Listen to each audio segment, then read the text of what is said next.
नमस्ते साथियों। आज हम क्लास 11th का चैप्टर नंबर 2 परमाणु संरचनाएं या परमाणु से रिलेटेड टॉपिक स्टार्ट कर रहे हैं। इस चैप्टर में हम 3 टॉपिक विशेषकर पढ़ेंगे। एक तो बहुत अच्छा टॉपिक है जिसको हम बोलते हैं क्वांटम संख्या। क्वांटम संख्या एक होता है ऑफ बोर सिद्धांत, और तीसरा पॉइंट देखा जाए तो वो सबसे ज़्यादा इम्पोर्टेंट है परमाणु या तत्व का इलेक्ट्रॉनिक विन्यास। क्या लिखा है? इलेक्ट्रॉनिक विन्यास। तो बेटा इलेक्ट्रॉनिक विन्यास देखा जाए तो मुझे ये टॉपिक ही इलेक्ट्रॉनिक विन्यास पढ़ाना है, लेकिन इलेक्ट्रॉनिक विन्यास पढ़ने से पहले, क्योंकि ये तभी अपने को अच्छे तरीके से समझ में आएगा या कुछ समझ पाएंगे जब अपनी क्या पढ़ी हो, क्वांटम संख्या और ऑफ सिद्धांत। तो इन तीनों टॉपिक के लिए हम डिटेल से बात करेंगे। अपनी इस ऑनलाइन क्लास के माध्यम से इनको फिनिश करना चाहेंगे। तो चैप्टर नंबर 2 के इन 3 पॉइंट की हम सबसे पहले बात करेंगे, बाकी की बातें हम बाद में करेंगे। तो आज का जो अपना टॉपिक होगा वो क्या होगा? क्वांटम संख्या। तो टॉपिक की जब मैं बात करूं क्वांटम संख्या तो कुछ चीज़ें मैं आपको बताऊंगा, लेकिन उससे पहले हम कुछ बातें कर लेते हैं कि क्वांटम संख्या क्या है। कि किसी परमाणु में इलेक्ट्रॉन कौन से कोश में है, कौन से उपकोश में है, कौन से कक्षक में है, उस इलेक्ट्रॉन का चक्रण की दिशा क्या है, इन सब चीज़ों का पता लगाने के लिए हमें कुछ संख्याओं की आवश्यकता होती है, और उन संख्याओं को हम क्वांटम संख्या कहते हैं। उन संख्याओं को हम क्या कहते हैं? क्वांटम संख्या। तो यहाँ मैं हेडिंग लिख रहा हूँ समझाने के हिसाब से कि टॉपिक की हम जब स्टार्ट कर रहे हैं तो मैंने यहाँ पे लिखा है क्वांटम संख्या। क्या लिखा है? क्वांटम संख्या।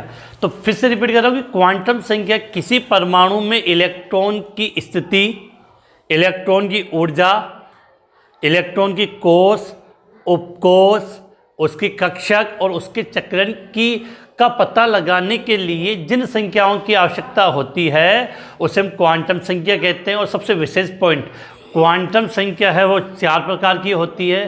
क्वांटम संख्याएं हैं होती है वो 4 प्रकार की होती है। कौन कौन सी होती है सबके बारे में हम डिटेल से पढ़ेंगे। तो शुरू करते हैं सबसे पहले कि बात करें किसी परमाणु में, किसी परमाणु में इलेक्ट्रॉन, किसी परमाणु में इलेक्ट्रॉन के कोश, इलेक्ट्रॉन के कोश, उपकोश, कक्षक तथा इलेक्ट्रॉन के चक्रण की दिशा का पता लगाने के लिए जिन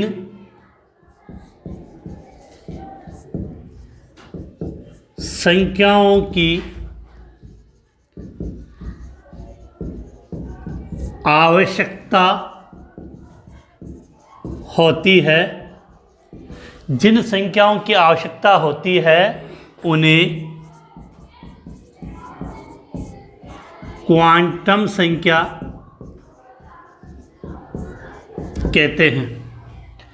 कि इलेक्ट्रॉन कौन से कोश में है, कौन से उपकोश में है, कौन से कक्षक में है और इलेक्ट्रॉन के चक्रण की दिशा कौन सी है, इनके बारे में पता लगाने के लिए जिन संख्याओं की आवश्यकता होती है उसे हम क्या कहते हैं? क्वांटम संख्या। फिर नेक्स्ट लाइन में याद रखना है कि जो क्वांटम संख्या है, क्वांटम संख्या 4 प्रकार की होती है। क्वांटम संख्या 4 प्रकार की होती है। नंबर 1 मुख्य क्वांटम संख्या, नंबर 2 दिगंशी क्वांटम संख्या, नंबर 3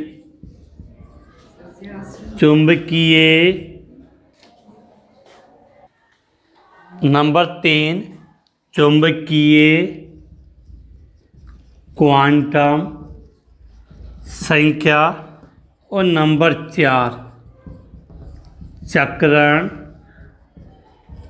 क्वांटम संख्या।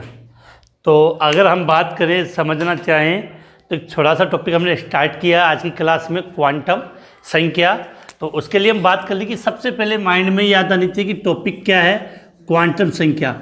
ये क्वांटम संख्या क्या है कि किसी परमाणु में इलेक्ट्रॉन के कोष, कि इलेक्ट्रॉन कौन से कोष में है या कौन से उपकोष में हो सकता है या कौन से कक्षक में हो सकता है, या इलेक्ट्रॉन के चक्रण की दिशा क्या है, इलेक्ट्रॉन के चक्रण की दिशा क्या है, इनका पता लगाने के लिए जिन संख्याओं की आवश्यकता होती है, जिन संख्याओं की आवश्यकता होती है, उन संख्याओं को हम क्या कहेंगे, क्वांटम संख्या।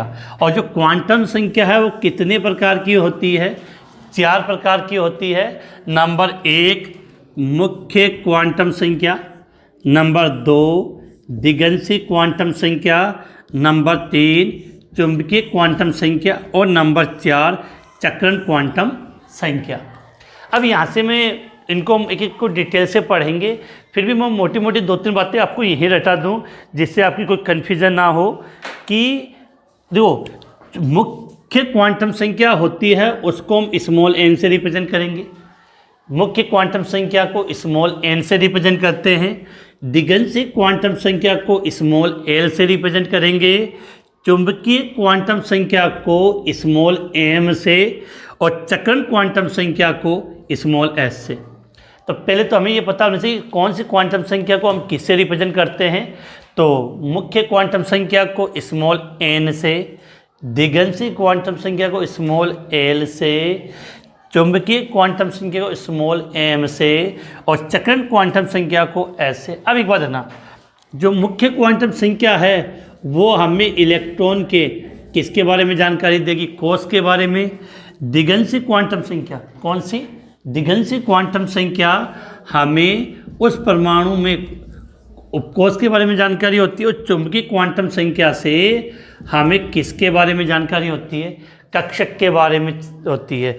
अब चक्रण क्वांटम संख्या होगी वो हमें ये दिखाएगा कि जब इलेक्ट्रॉन नाभिक के चारों ओर चक्कर लगाता है तो वो उसका चक्रण है वो दाईं ओर होता है या बाईं ओर, कि वो कौन से दिशा में चक्रण करता है, इसका पता हमें चक्रण क्वांटम संख्या से लगेगा। तो इसको हम आगे स्टार्ट करते हैं। उससे पहले आप इसका एक स्क्रीनशॉट ले लें, उसके बाद हम इसके बारे में आगे बात करें। तो आप सभी इसका स्क्रीनशॉट ले लें। स्क्रीनशॉट लेने के बाद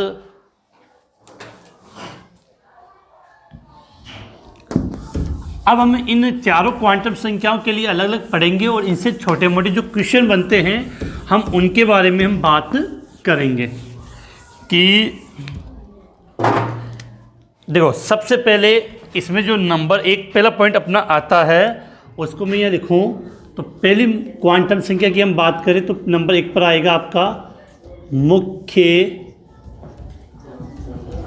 क्वांटम संख्या, प्रिंसिपल क्वांटम नंबर इंग्लिश में कहेंगे मुख्य क्वांटम संख्या। देखो, कुछ चीज़ें यहीं से रिपीट कर ली कि मुख्य क्वांटम संख्या को हम किसके द्वारा रिप्रेजेंट करते हैं, n से। मुख्य क्वांटम संख्या को हम किसके द्वारा रिप्रेजेंट करते हैं, n से। अब मैं ज़्यादा फालतू की बातें लिखने में पसंद नहीं करता।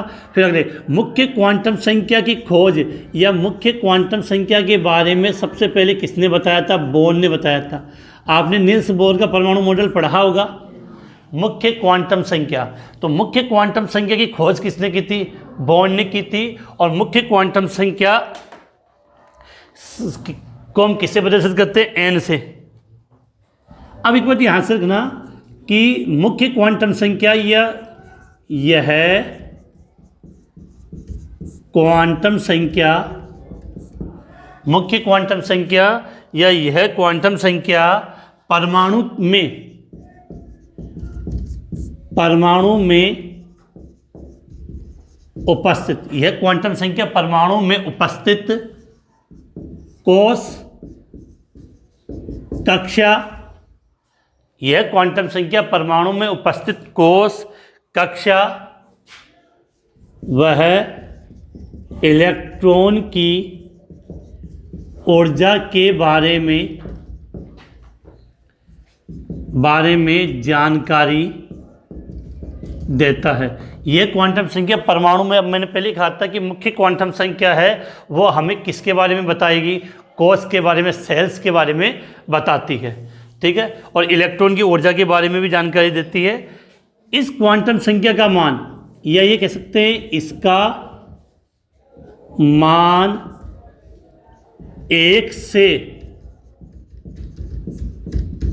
अनंत तक होता है या हो सकता है, मतलब इसका मान 1 से प्रारंभ होगा और कहाँ तक हो सकता है? अनंत तक होता है। इसके लिए हम कुछ समझने की कोशिश करते हैं कि ये लिखा मैंने कोश। अगर आपको याद हो तो आपने छोटी क्लासों में ये पढ़ा होगा, ये नाभिक, इसके बाद ये पहला कोश, ये दूसरा कोश, ये तीसरा कोश, ये चौथा कोश। तो और आपने ये पढ़ा होगा कि इस कोश को हमने के नाम दिया था, इसको एल, इसको एम और इसको एन। 10th क्लास में या 9th क्लास में कहीं ना कहीं पढ़ा हो, थोड़ा सा याद हो। नाभिक के बारे में के कोश, एल कोश, एम कोश, एन कोश, हम उन्हीं की बात करने वाले हैं यहाँ पर कि क्या लिखा है, क्या लिखा है? कोश। तो यहाँ पर क्या होता है कि प्रत्येक कोश का मान दिया जाता है। जैसे मैंने कहा मुख्य क्वांटम संख्या को हम किससे रिप्रेजेंट करते हैं? एन से। अगर एन का मान कितना हो? 1, तो वो होता है आपका पहला कोश, उसको हम रिप्रेजेंट करते हैं के से। अगर एन का मान 2 हो तो एल, एन का मान 3 हो तो एम कोश, और एम अगर एन का मान 4 मतलब चौथा कोश हो तो उसको हम किससे रिप्रेजेंट करेंगे? एन से। तो ये एन का मतलब पहला कोश, दूसरा कोश, तीसरा कोश, चौथा कोश, ऐसे आगे तक हो सकते हैं। अगर पहला कोश होगा तो उसको किससे रिप्रेजेंट करेंगे? के से, दूसरे कोश को एल से, तीसरे कोश को एम से, चौथे कोश को एन से। ये संख्या आगे तक चलती रहती है। अब बेटा एक चीज़ और, किसी भी कोश में आपने अगर 10th क्लास की छोटी सी बात याद हो, किसी भी कोश में अधिकतम इलेक्ट्रॉनों की संख्या कितनी होती है? तो आपने पढ़ा होगा एक फॉर्मूला 2n²। n का मतलब होता है कोश की संख्या, कोश की संख्या। तो किसी भी कोश में अधिकतम कितने इलेक्ट्रॉन हो सकते हैं उसका फॉर्मूला होता है 2n²। तो n के मान है तो हम यहाँ पर लिख सकते हैं, देखो कोश में अगर अधिकतम इलेक्ट्रॉनों की संख्या के लिए फॉर्मूला होता है 2n²। अगर n का मान कितना रखो? 1 का स्क्वायर, 1 को 2 से गुना किया 2। तो के कोश में या पहले कोश में अधिकतम कितने इलेक्ट्रॉन आ सकते हैं? 2। अब देखो यहाँ n का मान कितना हो गया? 2। तो 2 का स्क्वायर 2 का स्क्वायर 2 मतलब 4 को 2 से गुना किया 8। अगर तीसरे कोश में n का मान 3 हो तो 3 का स्क्वायर मतलब 9, 9 दूनी 18। यहाँ देख कितना 4, तो 4 का स्क्वायर 16, 16 दूनी 32। तो यहाँ पर बताने का मतलब ये हुआ कि पहले कोश में अधिकतम कितने इलेक्ट्रॉन आ सकते हैं? 2। दूसरे कोश में अधिकतम 8 इलेक्ट्रॉन, तीसरे कोश में अधिकतम 18 इलेक्ट्रॉन और चौथे कोश में अधिकतम 32 इलेक्ट्रॉन। तो इस फॉर्मूले के अकॉर्डिंग आप इनमें कोशों में इलेक्ट्रॉनों की संख्या को आप लिख सकते हो, आप ज्ञात कर सकते हो। तो यहाँ पर है, और यहाँ पर एक लाइन भी मैं लिख दूँ कि किसी कोश में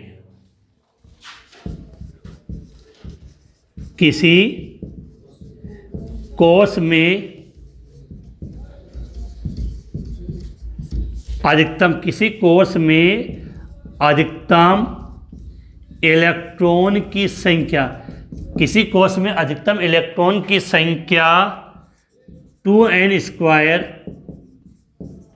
होती है। किसी कोष में अधिकतम इलेक्ट्रॉनों की संख्या कितनी होती है? 2n² होती है, 2n² होती है। इसके अलावा मैं आपको दो चीज़ें और है वो यहाँ लिख रहा हूँ कि इधर से आपको ये पोर्शन समझ में आ जाए, क्योंकि जगह की थोड़ी सी कमी रहती है कि इस क्वांटम संख्या से परमाणु की त्रिज्या, इस क्वांटम संख्या से परमाणु की त्रिज्या व ऊर्जा ज्ञात की जाती है। इस क्वांटम संख्या से किसी भी परमाणु की त्रिज्या और उसकी जो ऊर्जा बोलते हैं वो हम ज्ञात कर सकते हैं। इसका फॉर्मूला क्या होता है? त्रिज्या ज्ञात करने का फॉर्मूला होता है R बराबर 0.529, R बराबर 0.529 इंटू n² अपॉन z, और ये मान है एंगस्ट्रॉम में। किसमें? एंगस्ट्रॉम में। और ये सब पढ़ा होगा आपने। 1 एंगस्ट्रॉम बराबर 10⁻10 मीटर होता है। एक ए है, इस एक को हम क्या बोलते हैं बेटा? यहाँ लिख देता हूँ मैं, आपको समझ में नहीं तो एंगस्ट्रॉम। 1 एंगस्ट्रॉम बराबर कितना होता है? 10⁻10 मीटर होता है। और अगर हमें ऊर्जा ज्ञात करनी हो E, तो इसका फॉर्मूला होता है -13.6 इंटू z² अपॉन n², और ऊर्जा होती है वो इलेक्ट्रॉन वोल्ट में होती है। किस में होती है? इलेक्ट्रॉन वोल्ट में होती है।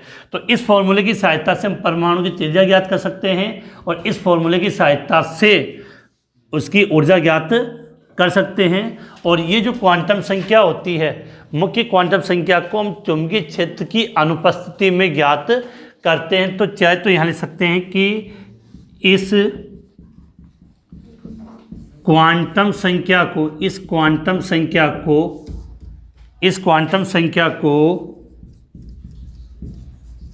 चुंबकीय क्षेत्र की, इस क्वांटम संख्या को चुंबकीय क्षेत्र की अनुपस्थिति में, इस क्वांटम संख्या को चुंबकीय क्षेत्र की अनुपस्थिति में ज्ञात किया जाता है। इस क्वांटम संख्या को चुंबकीय क्षेत्र की अनुपस्थिति में ज्ञात किया जाता है। तो ये मुख्य क्वांटम संख्या है। इसका आप एक स्क्रीनशॉट ले लें, फिर हम आगे बात करें।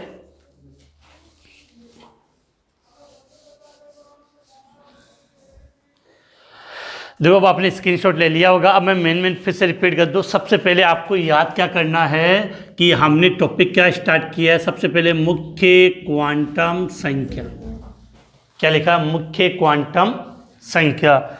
और इस क्वांटम संख्या को हम रिप्रेजेंट किससे करते हैं? n से। किससे रिप्रेजेंट करते हैं? n से। और मुख्य क्वांटम संख्या की जो खोज थी वो किसने की थी? बोर्न ने की थी। किसने की थी? बोर नामक वैज्ञानिक ने की थी। और यह क्वांटम संख्या होती है वो परमाणु में जो उपस्थित क्या होता है बेटा? कोष या कक्षा के बारे में जानकारी देते हैं। मेन इंपॉर्टेंट पॉइंट यही है, कोष या कक्षा। कोष को इंग्लिश में क्या बोलते हो बेटा? आप सेल बोलते हो। या कक्षा को ऑर्बिट, कक्षा को क्या बोलते हैं? ऑर्बिट। दूसरी बात, इस कक्षा का जो मान है वो आपका कहाँ 1 से लेकर कहाँ तक होता है? अनंत तक होता है। यदि n का मान 1 हो, n का मान 1 हो तो उस कोष को हम किससे रिप्रेजेंट करेंगे? k से। और उसमें अधिकतम इलेक्ट्रॉनों की संख्या कितनी होगी? 2। अगर n का मान कितना हो? 2, तो उस कोष को हम किससे रिप्रेजेंट करेंगे? l से। उसमें अधिकतम इलेक्ट्रॉन की संख्या कितनी होगी? 8। यदि n का मान कितना हो? 3 हो तो उसको रिप्रेजेंट करेंगे कैपिटल M से। इसमें अधिकतम इलेक्ट्रॉन की संख्या 18 होगी। यदि n का मान 4 हो तो उसको हम रिप्रेजेंट करेंगे कैपिटल N से। और अधिकतम इलेक्ट्रॉनों की संख्या क्या होती है? 32 होती है। अभी यहाँ से एक बात, किसी भी कोष किसी भी कोष में अगर आपको अधिकतम इलेक्ट्रॉन, मैक्सिमम कितने इलेक्ट्रॉन आ सकते हैं, तो याद करना 2n²। क्या होता है? 2n²। किसी भी कोष में जो अधिकतम इलेक्ट्रॉनों की संख्या होती है वो क्या होती है? 2n² होती है। इसके अलावा एक इस क्वांटम संख्या को चुंबकीय क्षेत्र की अनुपस्थिति में, किसमें? चुंबकीय क्षेत्र की अनुपस्थिति में ज्ञात की जाती है। और सबसे इंपॉर्टेंट बात आपको ये याद करनी है कि इस क्वांटम संख्या की सहायता से हम परमाणु की त्रिज्या का मतलब r और परमाणु की ऊर्जा E ज्ञात कर सकते हैं। परमाणु की त्रिज्या r ज्ञात करने का फॉर्मूला क्या होता है? r बराबर 0.529 इंटू n²। अब बेटा ये n क्या है? यही तो है मुख्य क्वांटम संख्या। मुख्य क्वांटम संख्या मतलब कोष। एन का मतलब क्या होता है? मुख्य क्वांटम संख्या, जिसको रिप्रेजेंट करते हैं, जो हमें क्या बताती है? कोष की जानकारी। और जेड आप जब सब जानते हो, परमाणु क्रमांक। जेड का मतलब क्या होता है? परमाणु क्रमांक। तो किसी भी परमाणु की त्रिज्या ज्ञात करने का फॉर्मूला हुआ 0.529 इंटू n² अपॉन जेड। और ये दूरी किस में ली गई है? एंगस्ट्रॉम में। और ये हमने पहले किसी न किसी क्लास में बात की होगी कि 1 एंगस्ट्रॉम बराबर कितना? 1 एंगस्ट्रॉम बराबर कितना होता है? 10 की पावर माइनस 10 मीटर। 10 की पावर माइनस 10 मीटर होता है। इसके बाद हम बात करते हैं ई बराबर -13.6 इंटू, ये क्या याद करना? ऊर्जा। तो ई का मान क्या? तो -13.6 इंटू Z² अपॉन n²। और यहाँ की ऊर्जा किस में ज्ञात करें? इलेक्ट्रॉन वोल्ट में। तो बेटा इतना पढ़ने के बाद आपके माइंड में बस इतनी सी बात क्लियर होनी चाहिए कि मुख्य क्वांटम संख्या n से रिप्रेजेंट करते हैं और ये कोषों के बारे में जानकारी देती है, जहाँ n का मान 1 2 3 4 5 से लेकर कहाँ तक होता है? अनंत तक होता है। इसके बाद आपने इसको स्क्रीनशॉट ले लिया होगा। इसके बाद हम अपनी नेक्स्ट क्वांटम संख्या की बात कर लेते हैं। तो इसको मैं मिटा देता हूँ यहाँ से।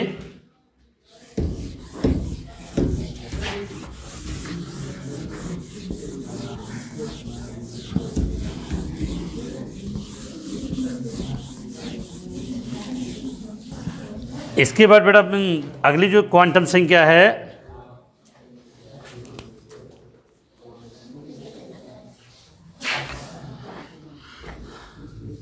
नंबर 2, दिगंसी क्वांटम संख्या। नंबर 2 दिगंसी क्वांटम संख्या। और इसको रिप्रेजेंट किससे करते हैं? एल से। दिगंसी क्वांटम संख्या रिप्रेजेंट किससे करते हैं? इसको एल से। अब वही बात की याद क्या रखना था कि दिगंसी क्वांटम संख्या की खोज समरफील्ड ने की थी, या समरफील्ड बोल देते हैं कि दिगंसी क्वांटम संख्या की खोज समरफील्ड ने की थी। किसने की थी? समरफील्ड ने की थी। इस क्वांटम संख्या को कोणीय संवेग क्वांटम संख्या भी कहते हैं। दिगंसी क्वांटम संख्या को हम क्या बोलते हैं? कोणीय संवेग क्वांटम संख्या भी कहते हो। लिख सकते हो कि इस क्वांटम संख्या को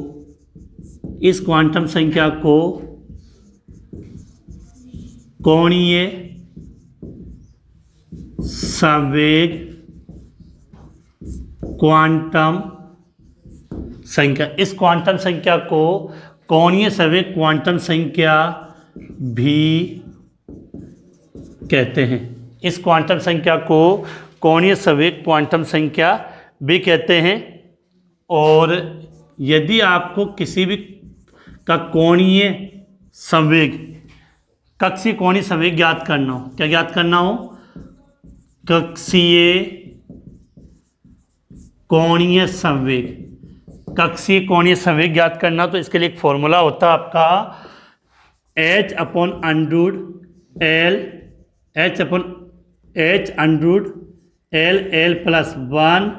बट्टे में 2 पाई, बट्टे में क्या लिख दिया?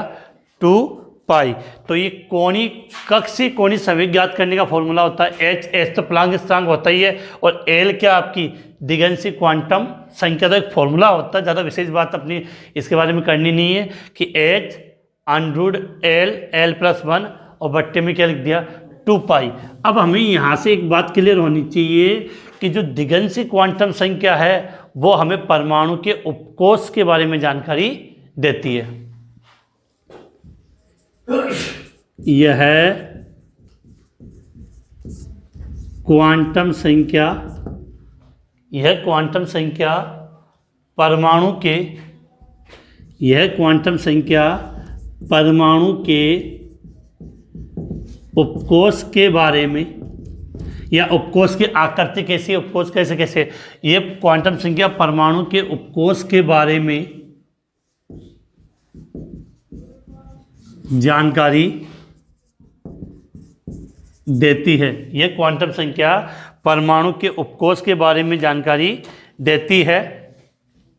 फिर आगे एल का मान, एल का मान 0 से लेकर, एल का मान 0 से प्रारंभ होकर n-1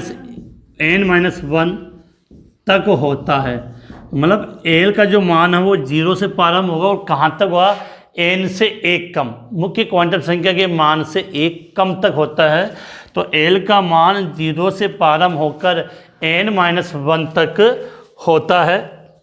अब यहाँ से मैं एक चीज़ कुछ समझाना चाहूँगा, अगर समझ में आ जाए तो आपके लिए बात, कि देखो कि यहाँ एक कन्फ्यूजन क्रिएट होगा आपका कि n के मान की सहायता से हम किसके मान निकालते हैं, एल के मान। n का मतलब मुख्य क्वांटम संख्या की सहायता से हम किसका मान ज्ञात करेंगे, एल। तो जितना मान n का होगा एल के भी उतने मान होंगे। अब यहाँ कर -1 का मतलब क्या है, समझना यहाँ पर कि यदि n का मान कितना है, 1, तो l का मान भी एक संख्या होगी। अब लेकिन वो होगा कितना, इस n से कम, तो यहाँ l का मान कितना हुआ, 0। अब समझना, यहाँ से समझ में आएगा, यदि n का मान कितना है, 2, तो l के मान भी 2 मान होंगे। कितने मान होंगे, 2। अब 2 कैसे होंगे, 0 से स्टार्ट कर लो, l का मान 1 तो हो जाएगा 0 और 1 हो जाएगा 1, तो 2 मान हो गए। n का मान 2 है तो l के मान भी 2 है संख्या, लेकिन अंतर अलग है कि उससे 1 कम।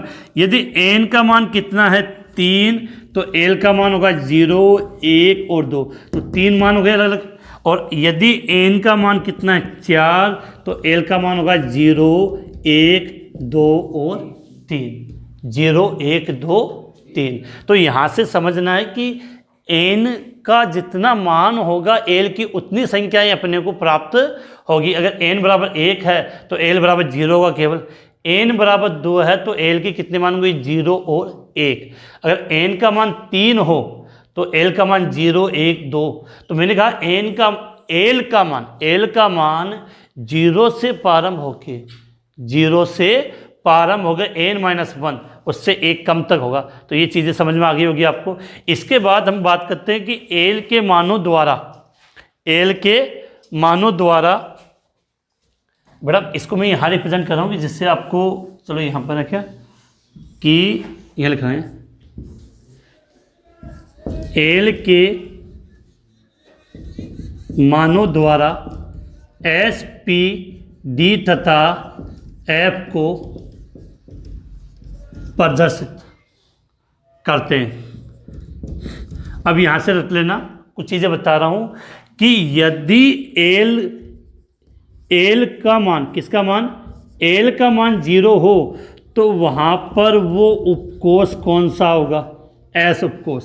यदि l का मान 1 हो तो वो आता है आपके P उपकोष के लिए। यदि l का मान 2 आए तो वो आएगा D उपकोष के लिए, और L का मान यदि 3 आए तो वो आएगा F उपकोष के लिए। फिर से रिपीट कर रहा हूँ, इम्पोर्टेंट है, कहीं भूल ना जाएं कि किसी भी उपकोष के लिए, जो दिगंशी क्वांटम संख्या उपकोष को रिप्रेजेंट करेगी, तो किसी भी उपकोष के लिए यदि L का मान 0 आता है, इसका मतलब वो कौन सा उपकोष होगा, S उपकोष। किसी भी उपकोष के लिए L का मान 1 आए तो वो P उपकोष होगा, और किसी भी उपकोष के लिए यदि L का मान 2 आए तो वो D उपकोष होगा, और किसी भी उपकोष के लिए अगर L का मान कितना आए, 3 आए तो वो कौन सा उपकोष होगा, एफ उपकोष। तो याद करना है कि ये अंगुलियों पे याद होना, एस उपकोष के लिए 0, पी उपकोष के लिए 1, डी उपकोष के लिए 2 और एफ उपकोष के लिए 3। मुख्यतः अपने ये तीन का इतने काम आते हैं। तो 3 उपकोष के लिए इसका मान क्या हो जाएगा, ये हो जाता है। इसके बाद किसी भी उपकोष में अधिकतम इलेक्ट्रॉनों की संख्या कितनी है। देखो कोष के लिए तो फॉर्मूला था 2n²। किसी भी कोष में अधिकतम इलेक्ट्रॉन की संख्या हमने कैसे की थी कि 2n²। लेकिन यहाँ मैं किस में अधिकतम इलेक्ट्रॉन की संख्या की बात कर रहा हूँ, उपकोष में। तो यहाँ हम लिख सकते हैं कि किसी भी उपकोष में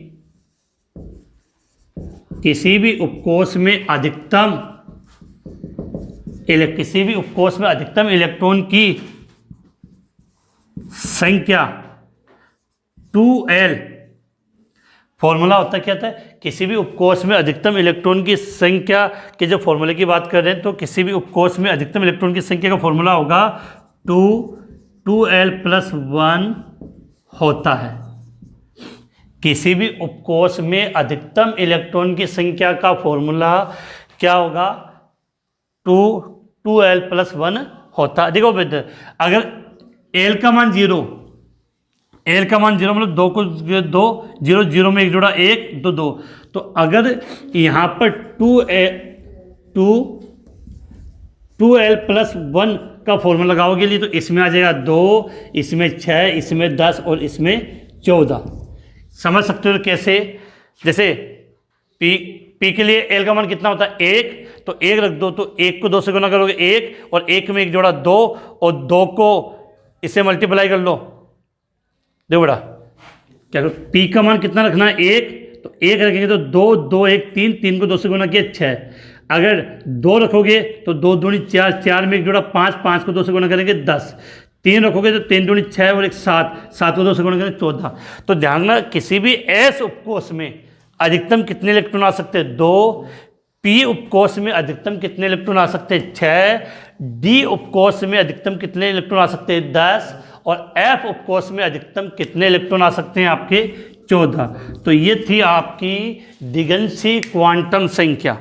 कौन सी क्वांटम संख्या है, दिगंशी क्वांटम संख्या है। और ये भी चुंबकीय क्षेत्र की अनुपस्थिति में ज्ञात की जाती है। फिर से हम एक बार इसका पहले स्क्रीनशॉट ले लें, फिर हम आगे इसके बारे में एक बार फिर से रिपीट कर लेते हैं कि सबसे पहले बात करें तो सबसे पहले हम बात कर रहे हैं कि दिगंशी क्वांटम संख्या। क्या लिखा है, दिगंशी क्वांटम संख्या। इस क्वांटम संख्या को हम किससे रिप्रेजेंट करते हैं, स्मॉल m से। और इसकी खोज किसने की थी, समरफील्ड ने। और इस क्वांटम संख्या को हम कोणीय संवेग क्वांटम संख्या भी कहते हैं। बाकी इतनी कोई विशेष बात नहीं है, याद क्या करना है, ये क्वांटम संख्या हमें किसके बारे में बताता है, उपकोष के बारे में। तो याद समझना S P D F ये उपकोष होते हैं।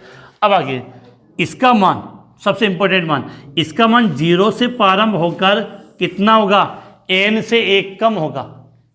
0 से प्रारंभ होकर n से 1 कम होगा। देखो n का मान 1 हो तो इसका मान कितना होगा 0, n का मान 2 हो तो इसका मान 0 1, n का मान 3 हो तो इसका मान 0 1 2, n का मान 4 हो तो 0 1 2 3 होता है। किसी भी उपकोष में अधिकतम इलेक्ट्रॉन की संख्या का फॉर्मूला क्या होता है, 2l+1 होता है, 2l+1 होता है। इसके बाद अगर हम आगे बात करें, बार बार सबसे काम की चीज़ें आपकी ये आएगी, ये एस उपकोष, पी उपकोष, डी उपकोष, एफ उपकोष। तो एस उपकोष के लिए एल का मान 0 होता है, पी उपकोष के लिए एल का मान 1 होता है, डी उपकोष के लिए एल का मान 2 होता है, एफ उपकोष के लिए एल का मान 3 होता है। सबसे विशेष बात, एस उपकोष में अधिकतम कितने इलेक्ट्रॉन आ सकते हैं 2, पी उपकोष में अधिकतम 6 इलेक्ट्रॉन, डी उपकोष में अधिकतम 10 इलेक्ट्रॉन और एफ उपकोष में अधिकतम 14 इलेक्ट्रॉन आ सकते हैं। तो ये थी आज की क्लास में, हमने क्वांटम संख्या स्टार्ट किया था और उस क्वांटम संख्या में हमने 4 क्वांटम संख्याओं की बात की थी, मुख्य, दिगंशी, चुंबकीय और चक्रण, जिसमें हमने आज की क्लास में मुख्य क्वांटम संख्या और मुख्य क्वांटम संख्या और दिगंशी क्वांटम संख्या समझ ली है। बेटा ये क्वांटम संख्या और आगे वाला टॉपिक ऐसा कि अगर रेगुलर क्लास लोगे तब तो आपको समझ में आ जाएगा, और बीच में अगर आपने क्लास मिस कर दी है तो फिर आपको समझ में नहीं आएगा। तो आज की क्लास में यही समाप्त करता हूँ।